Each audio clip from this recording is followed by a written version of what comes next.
I don't know if you guys knew this, but I also draw webcomics, and they're at loopywalker.tumblr.com because Loopy Walker is basically my username for everything now. And man, I don't know what to do for the rest of this video. I mean, you guys are just watching me draw. So I'm gonna just talk about the comic for now and see where this goes. So basically, this comic is about Neil Bohr, who invented the somewhat modern atomic model. And during World War II, his country was invaded by Nazi Germany. He lived in Denmark. So when Nazi Germany invaded, he got a call from some person in Britain, saying that he should come over to help research the nuclear bomb project, called the Manhattan Project.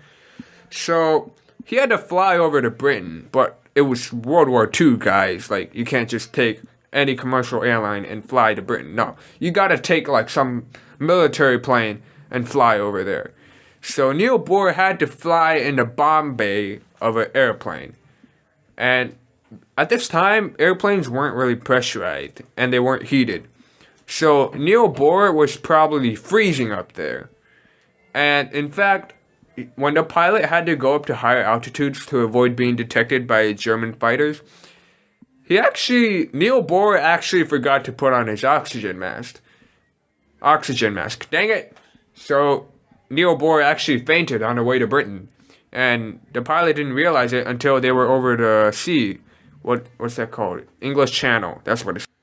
But the first time I flew on a plane, I think my mom was concerned that I'd get like hearing damage, so my mom actually bought like earplugs for me when I was little, and that's really nice of her. But I don't think you need to wear earplugs on an airplane, right? Like, then they don't damage your ear, do you? Do they?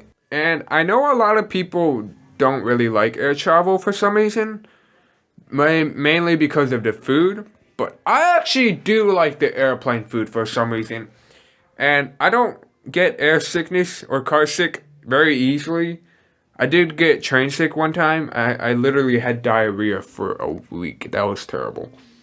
But I just like airplane food. I don't know why. It just tastes good to me. Also, I still have a weird obsession with airplanes. It's probably not weird. It's weird. But ever since I was little, I would look at the ground operations of an airplane. And I still do it today for some reason. I mean, I've seen them for nearly 10 years, and I still can't get my eyes off of them. It's just so interesting. I don't know why people don't look at that. Like, an airplane, like, when you disembark the airplane, there's more than just walking out. People have to work to take out your baggage to connect the air bridge. There's a lot that goes on, okay? You should pay attention to all these. Also, speaking of ground handling, one time, I guess there wasn't a jet bridge at the time, so me and my parents actually had to go on a tarmac and walk out to the airplane. And I've only done that once, so that's kind of weird. Seeing all the big engines, I was like, whoa! Because the engines were like 10 times the size of me. I'm not even kidding. I was 5 at the time.